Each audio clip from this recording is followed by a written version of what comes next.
Democrat Connor Lamb appears to have won the special election in Pennsylvania's 18th congressional district. We fought to find common ground, and we found it, almost everywhere. Democrats, Republicans, independents, each of us Americans. Democrats are taking his apparent victory as a sign of what's to come throughout the midterm elections this year. Some Republicans, as you might imagine, have a different perspective. To talk about this, we've got Kaylee McEnany in our studio with us this morning. She is a spokesperson for the Republican National Committee. Kaylee, thanks so much for coming in this morning. Thanks for having me. The district, the 18th in Pennsylvania, it's coal country. They went for Donald Trump by 20 points in the election. The president was there campaigning over the weekend for the Republican Rick Saccone. This should have been a fairly easy win. Why wasn't it? Well, as you mentioned, this is Trump country, no doubt about it. And Speaker Ryan said yesterday a noted point, which is that Connor Lamb really ran as a Republican. You look, he said he's personally pro-life. He said he's pro-gun. He's pro-coal. He's pro-tariff. Although we should say he's not personally pro-life. Personally, he is. His policies are not. He doesn't run as a pro-life candidate. Correct, but he says he's personally pro-life. And as I noted, several Republican policy positions. And also, noted he ran against Nancy Pelosi. He explicitly said, I will not vote for Nancy Pelosi, and also I'm not running against Donald Trump. So when you adopt that kind of panoply of policies, you likely will win over some Republican voters and some of those crucial Reagan Democrats that turned out for President Trump. Although he ran explicitly against the GOP tax cuts. He ran against the tax cuts, that's right, but on a number of issues, he was a Republican in name, at least. Although the Republican in the race lost. The actual Republican lost. He did lose, but also it's worth noting Connor Lamb contorted himself to fit this district. He was pro-union and he was pro-Republican when he had to be. And we believe he will vote with Nancy Pelosi, and he will go as far left as Nancy Pelosi and the Democrats in Congress, because now he has to contort himself to fit a very liberal district next time he runs in about a year. But you can't say on the one hand that he's against Nancy Pelosi and so he's a conservative, but then he is going to vote with Nancy Pelosi. Well, that's exactly right. I can't say that because he's your typical politician. He said, I'm against Nancy Pelosi. I'm not going to vote with Pelosi, but we in the Republican Party believe he will be a lockstep liberal Democrat lemon, much like the rest of the Democratic caucus, where not a single Democrat in Congress voted for tax cuts. We had the head of the DNC on yesterday, Tom Perez, who said the lesson that Democrats have learned from this race is that they can win anywhere, even in parts of the country that still support President Trump.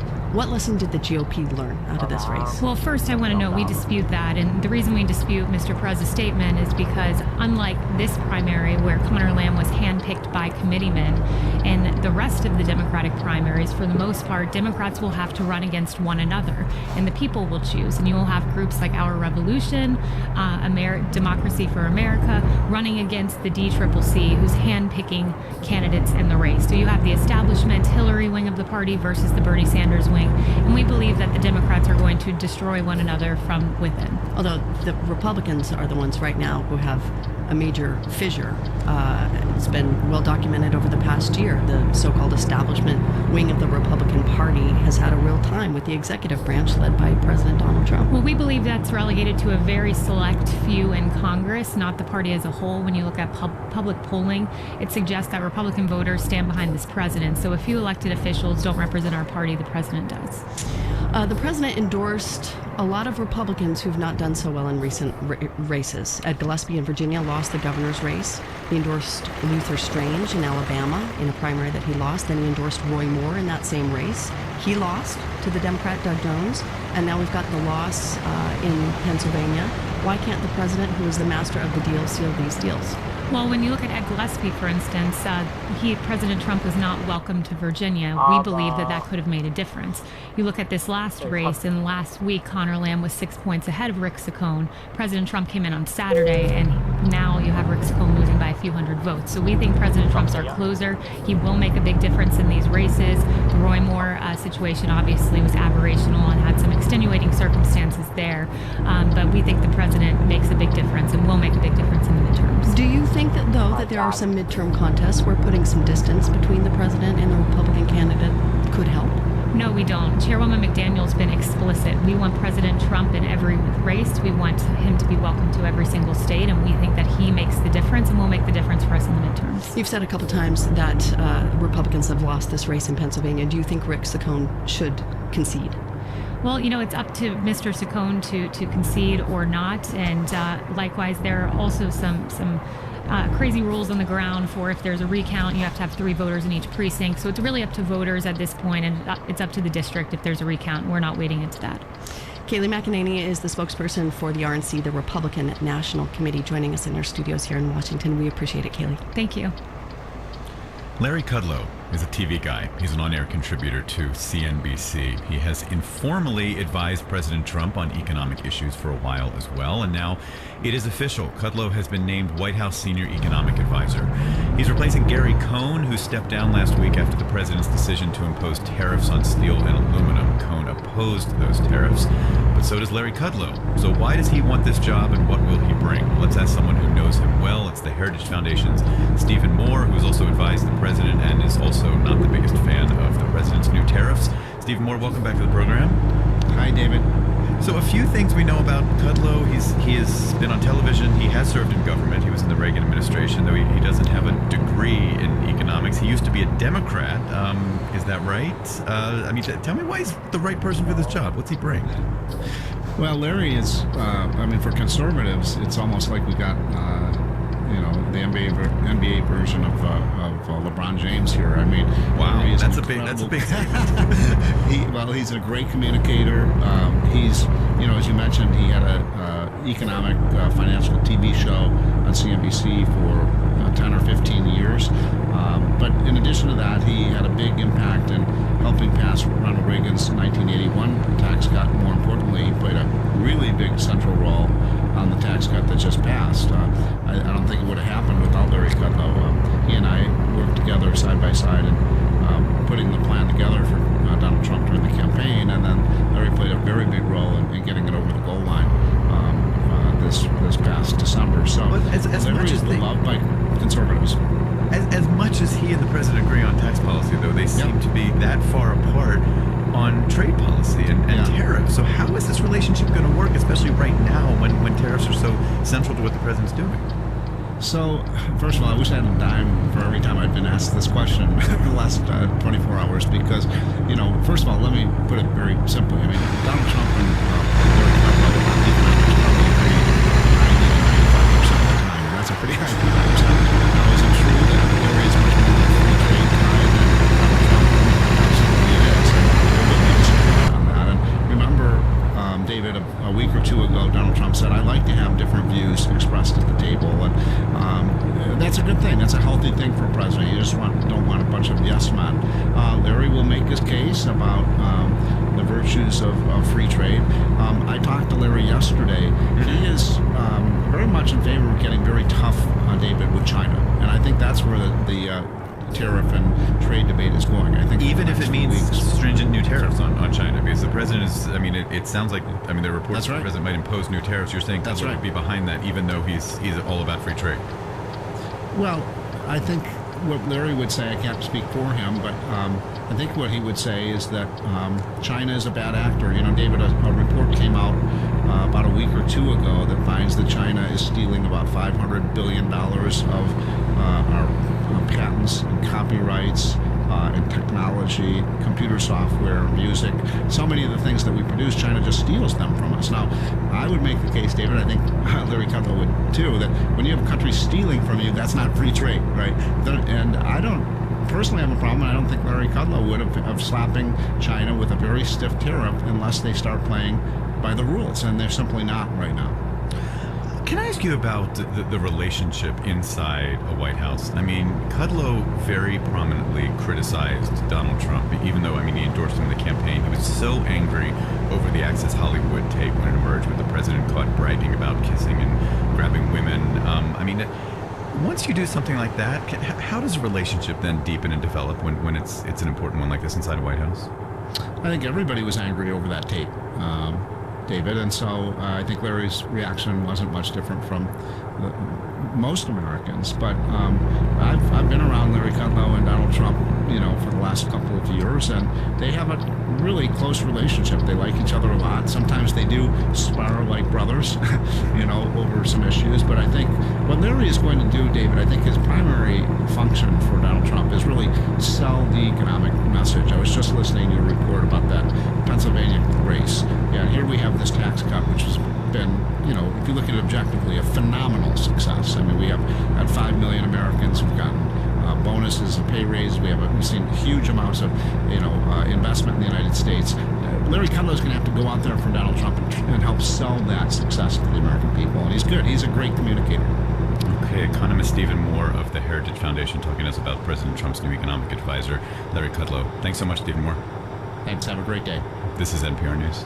And this is Morning Edition on KCRW. Ahead on Morning Edition, immigrant advocates say undocumented activists across the country have been arrested, threatened with deportation, or fined as the Trump administration grows ever more aggressive in its immigration enforcement. And after decades of being the go-to toy store for many, Toys R Us is officially going out of business, unable to get its finances in order through months of a long bankruptcy process. The retail chain has reached the end of the line. I'm Jonathan Bastian. Next time on All Things Considered, the House Intelligence Committee concluded a year-long investigation into Russian interference in the 2016 election. But what did they actually find, and how were Democrats responding? More than a month since the school shooting in Parkland, Florida, and following nationwide walkouts, we'll hear from one victim's family and why Orange County is one of the biggest political stories of the year. Local news, weather, traffic, it's All Things Considered from NPR News in Washington, I'm Dave Mattingly. Russia's ambassador to London is denouncing Britain's prime minister for her decision to expel 23 Russian diplomats. Theresa May blames Moscow for the nerve agent attack on ex-spy Sergei Skripal and his daughter in southern England. Ambassador Alexander Yakovenko spoke to reporters in London. Everything what is done today by the British government is absolutely unacceptable, and we consider this a provocation. Russia's foreign minister Sergei Lavrov says Moscow plans to expel British diplomats from Russia. Economist and CNBC commentator Larry Kudlow is President Trump's new White House economic advisor. NPR's Jim Zarroli says Kudlow replaces Gary Cohn, who resigned last week after the president imposed new tariffs on U.S. imports of steel and aluminum. Kudlow served in the Reagan administration and has staunchly conservative views on economic policy. He is known as something of a favorite of the president's and was a big supporter of Trump's tax cuts. But like his predecessor, he has free market views on trade and opposed the steel and aluminum tariffs. Kudlow doesn't have a degree in economics, but he has worked on Wall Street and served as chief economist at Bear Stearns. Toys R Us says it's selling or closing its 740 remaining stores in the U.S. The retailer filed for Chapter 11 bankruptcy last fall. I'm Dave Mattingly in Washington. You're listening to Morning Edition on KCRW. Now this from KCRW News. As the debate continues over how to crack down on gun violence, some states are taking a closer look at a unique program in California. It's a database called the Armed and Prohibited Persons System, aimed at helping law enforcement track and take guns away from people who are no longer allowed to have them.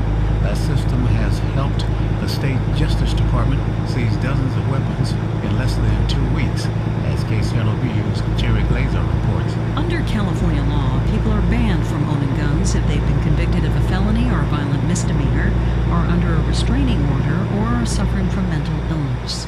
Attorney General Javier Becerra says during the first week and a half of March, the state Justice Department arrested 10 people and seized a pile of illegally owned firearms, including 6 assault weapons, 11 rifles, and more than 10,000 rounds of ammunition. The cases range from a man who was arrested with an assault weapon that his grandmother had bought and tried to give him, to a pair of men who tried to buy 3 grenade launchers and were later found.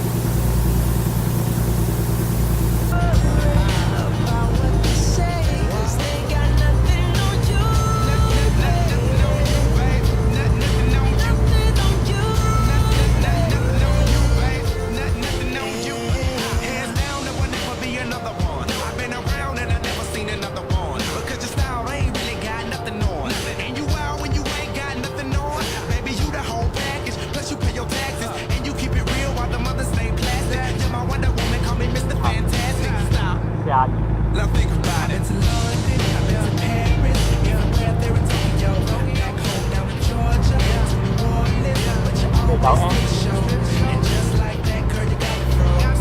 Like a Nintendo 64. You never knew where I know. No.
Gucci gang, Gucci gang, Gucci gang, Gucci gang, Gucci gang, Gucci gang, Gucci gang, Gucci gang. Spread their racks on new chain. My blood do. I forgot name. I can't buy where the rain. Rather go. That sounds kind of Republican. You can't pigeonhole them, David. Yeah, I know. I'm just saying. But the state, so you do see virtues to states' rights. You remember the Republicans were the big supporters of these global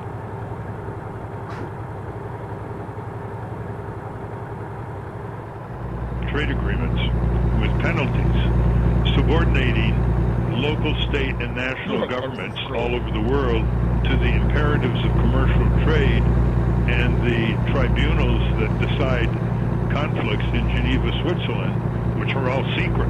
So this is just the opposite of where he thinks our democratic institutions should be heading toward. Right. However, you can have the most wonderful local governmental structure, like the New England Town Meeting, which is the legislature of the people. When the city council disappoints them, they go to a town meeting and they can pass ordinances. What's the problem? It's not the structure of the town meeting. It's been around for centuries. It's that people don't show up. They don't show up to vote. They don't show up for town meetings. And so many New England towns abolished the town meeting in favor of a city manager type of government. So the issue of civic motivation is the overriding issue of any society that wants to be a society of justice and democracy. When we come back, Ralph is going to answer some listener questions. But before we do that, let's check in with our corporate crime reporter, Russell Mokhiber. You are listening to the Ralph Nader Radio Hour.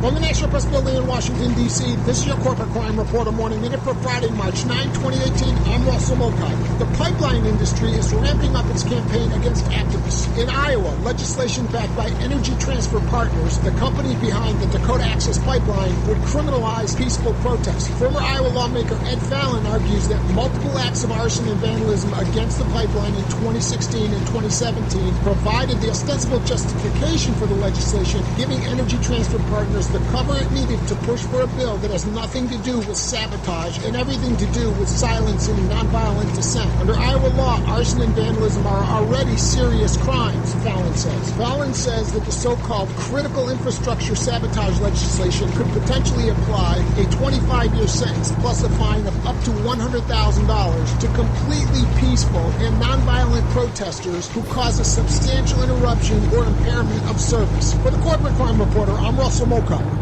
Thank you, Russell. We have some time for some listener questions. David, why don't you do the honors? This is a great question. I hope I'm pronouncing her last name properly. Elizabeth Engel writes, "Hello, Ralph. I'm a regular listener by podcast, your excellent show, and I've never asked a question before this. But your interview with Jesse Eisinger brought to mind a question that I would appreciate you addressing. When corporations are found guilty or strike a deal where fines are involved, where does the money go? Do wronged consumers directly benefit or receive reparations for corporate wrongdoing?"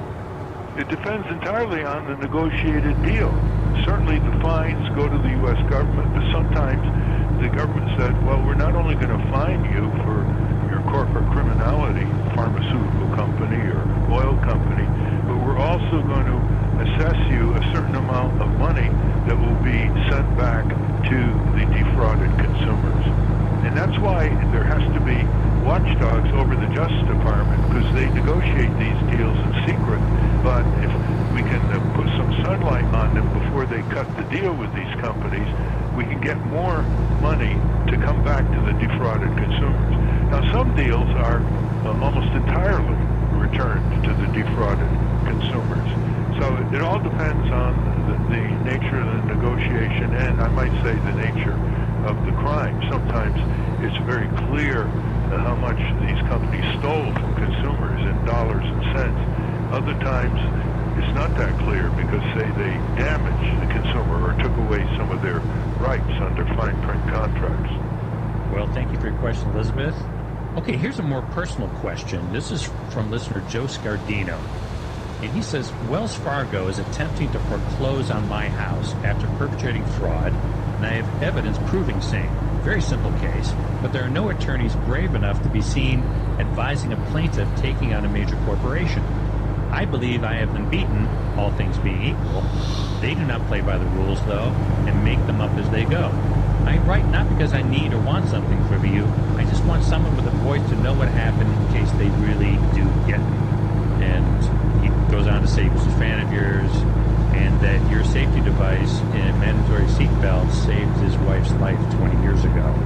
And he thinks of you and offers thanks whenever he remembers those incidents. What would you have to say to Joe about his dilemma there? Well, thank you first, Joe Scardino. You're dealing with a bank that has very poor credibility because of its criminal enterprises, creating all kinds of phony accounts with its customers without their knowledge. As you know, they sold them auto insurance without their knowledge. They created credit card accounts without their knowledge. We're talking several million of Wells Fargo's customers, and the bank is now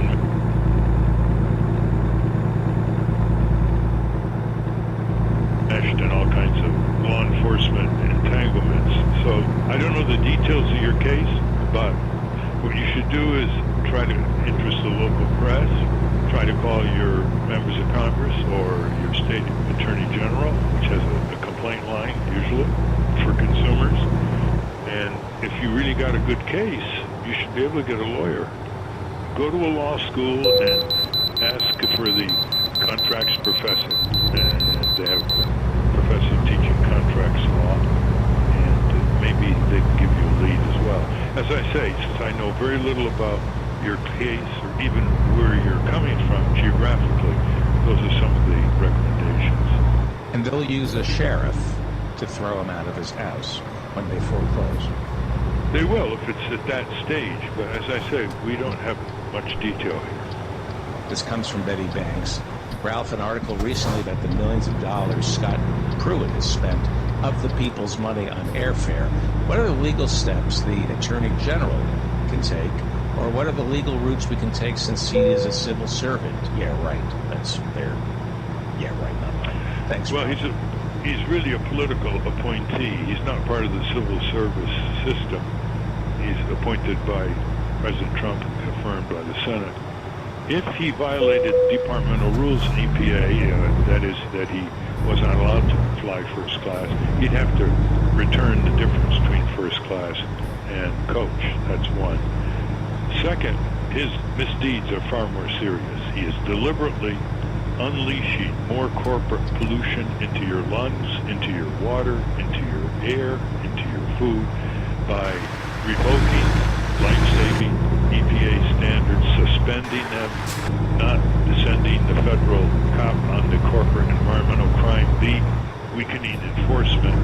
Those are his real political crimes, and those are impeachable offenses, in my opinion, and there are going to be proposals to the Congress in the coming months with a bill of particulars of his crimes, political crimes, to initiate impeachment proceedings. At least it might give it higher visibility, because he was put into the EPA to dismantle this agency, which is a violation of his oath of office, and probably contrary to the assurances he made under oath in the Senate hearing. Mary Louise writes, Ralph, this is a serious problem and it needs to be addressed quickly. I've had to return 2 new stoves for this same reason, a Maytag and a GE. They make you deathly sick. Please check into changing this. Our lives are at stake. These stoves are poisoning us, especially the initial burn-off that the vendors tell you to do, which does not help. Here you think you're improving your home by purchasing a new kitchen stove. Instead, you, your family, and pets are being poisoned, and it fills your home with toxic fumes and odors, even with proper ventilation. Is most likely all of them, especially if they're using the same materials to build them. Please help. Well, if you have been ill because of what is being emitted from these products, you can call a toll-free hotline to the Consumer Product Safety Commission in Washington, Consumer Product Safety Commission, and register your complaint. They collect this kind of feedback consciously from around the country. Again, don't have enough details to make my comments very useful to you, but obviously a store says point out to the retail problems like this from their manufacturing suppliers any more than you do. And have you considered going to your state attorney general? And have you considered going to small claims court which you can go to without a lawyer. It's very simple. That'll get their attention. If you file damages on small things, which is in everything now. Well, thank you for your... So if you don't mind, I'd like to know you better. Take me the long way around your town. Were you the queen with the silver crown? I want the secrets you keep, the shine.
she's doing it.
significant temple in more ways than one. Not only is it a place of worship, a very popular temple here, it is also headed by the Chief Minister of Uttar Pradesh.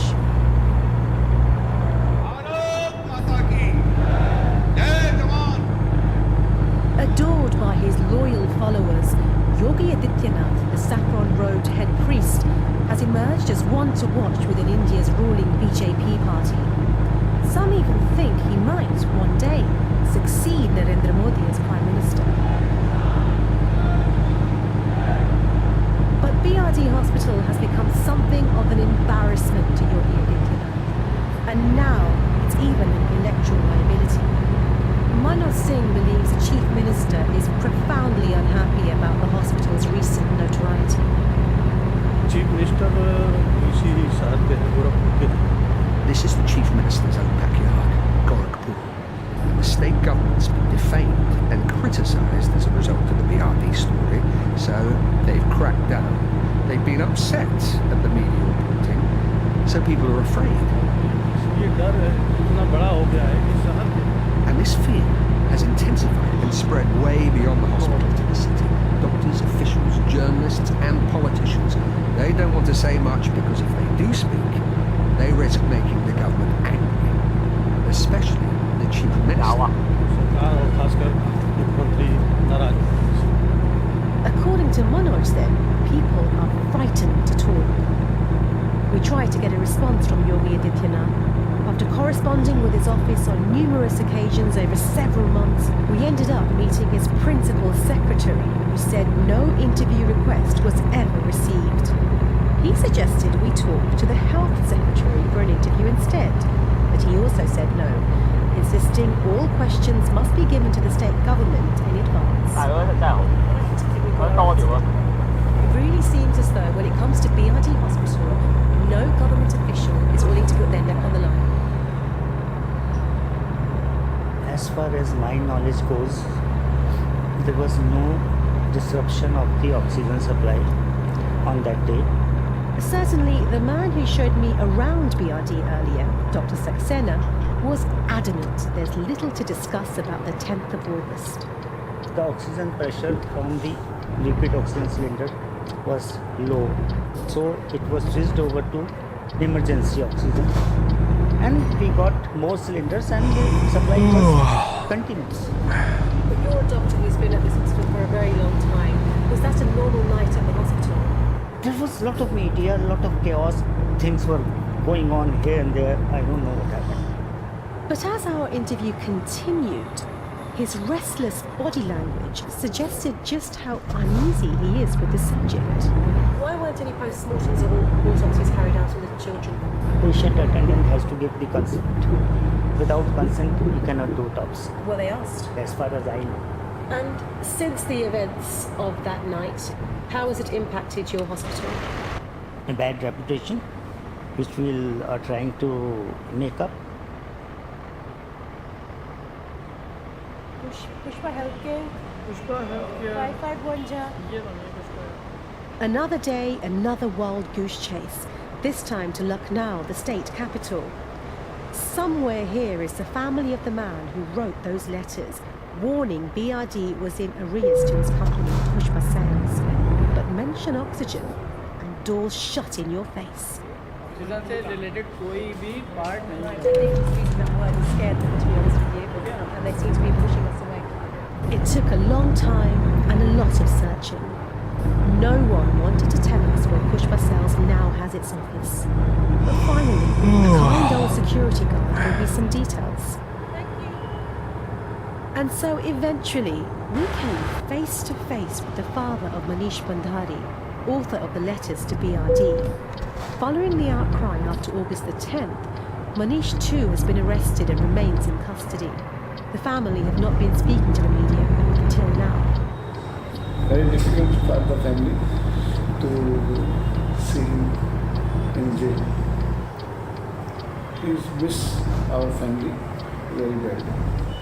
He is in the custody of system 4 and 5 months. As a father, it must be very hard for you. Yeah, we are doing business, never cheating in our family and not in our blood to cheat. We really work these family home as soon as possible. The father was, no surprise, reluctant to say much else for fear of recrimination. But after talking to him and digging around, we stumbled across what could be a key piece of information. Despite writing the letters threatening to cut off BRD's oxygen, Pushpa Sales contends that in the end, no such thing. The threat was just that, a threat. So could BRD have suffered not a cut in the oxygen supply, but just a peak in demand at the height of the encephalitis season? One that left a dysfunctional hospital struggling to cope. So you were part of a team who went to investigate the conditions of the hospital in the aftermath of what happened in August. What did you find? Lots of things, one should have caps, masks and gowns, like basics. Yeah. Dr. Rashmi Kumar, a paediatrician based in Lucknow, was part of an investigatory team sent to BRD by the Uttar Pradesh state government. She speaks of a hospital with fundamental inadequacies. And she believes this, as much as any oxygen failure, could have contributed to the deaths of patients. There was overcrowding. The distance between beds and cots was not enough. And there were more than one baby in a cot, in many of these cots. And the personnel, not all of them had shoe covers or special slippers to go inside. that was again not ideal. And what's the potential consequence of that? You have more infection, you have, septicemias, etc. developing. And babies, they die so easily if they are already compromised. Crucially, says Dr. Kumar, the use of Amubag manual oxygen pumps to treat patients for long periods of time does not necessarily signal a lack of oxygen. It seems other resources might have been lacking. Even the umbo bags can be connected to oxygen, so it's nothing to do with oxygen. It's really the mechanical ventilator which is not there. So there's not enough equipment? Yeah, there could be too many patients, due to which all the ventilators were occupied, and some of the children were on umbo bagging. And in any case, she says, an encephalitis patient wouldn't always even need additional oxygen to stay alive. In the earlier stages, when the child is stable, there's no real need of oxygen, unless there is a respiratory problem along with it. And so, what do you believe happened that night?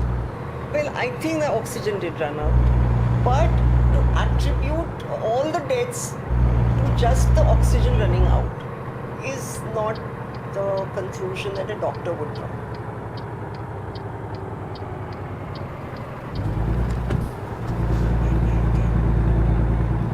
So we've just made our way through the back streets of Gorakhpur. It's a maze of narrow alleyways full of potholes, with goats grazing on piles of rubbish, kids playing on rooftops, and pools of stagnant water everywhere. And we're coming here to meet Mohammed Zahid.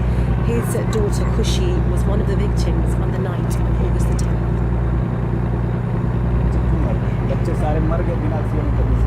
Why did those poor children die here? I'll tell you why. As far as I'm concerned, it was because they didn't have oxygen. If my daughter had been given sufficient oxygen, she would have survived. She was alive until the morning, and then after 6:30, I saw her shake and crumble in front of my eyes. Mohammed showed me Khushi's death certificate. Handwritten and unstamped, it looks no more significant than a corner shop receipt. The cause of death it gives is cardiorespiratory arrest. In other words, she simply stopped breathing. Were you ever offered any investigation into your child's death? कुछ नहीं पूछा doctor कि postmortem करना है कि नहीं करवाना है. So no, he was just given the paperwork. He was never asked if they wanted a post-mortem or an autopsy. We're still far off a definitive answer to what happened at BRD Hospital last August. But many people remain convinced nothing less than a scandal took place there. And what is clear is that some key witnesses and the state government led by Yogi Adityanath find questions about the incident deeply uncomfortable. Perhaps BRD's only misdemeanor was to have been chronically oversubscribed. But the authorities' obfuscation merely stokes up suspicion of darker goings-on. For parents like Mohammed and his wife Rahana, it could be a very long wait for any answers.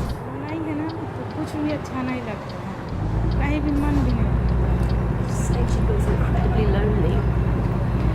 That Khushi would never leave her side. Khushi would always follow her around everywhere. And now she just feels extremely lonely.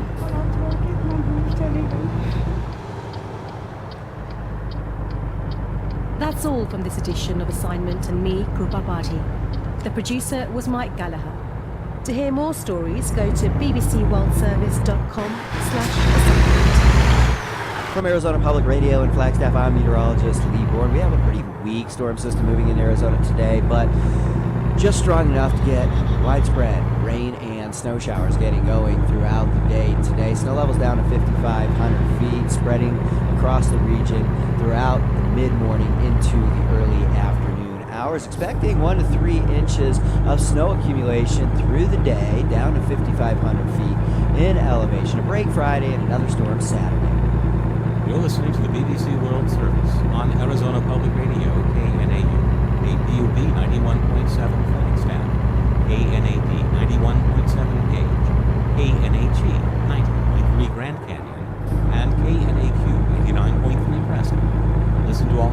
programming online at knau.org. Public service of Northern Arizona University. The time is 4 o'clock.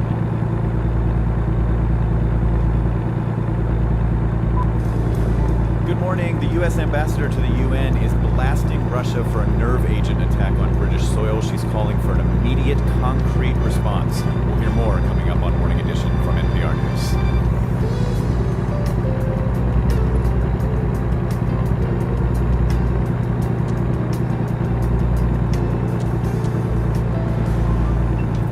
Coming up, we'll ask the British ambassador to the U.S. about the threat from Russia and how the U.K. wants the U.S. to respond. I'm David Green. And I'm Rachel Martin. Russia holds an election on Sunday, and everyone expects Vladimir Putin will win. But NPR's Lucy and Kim reports his popularity may be waning.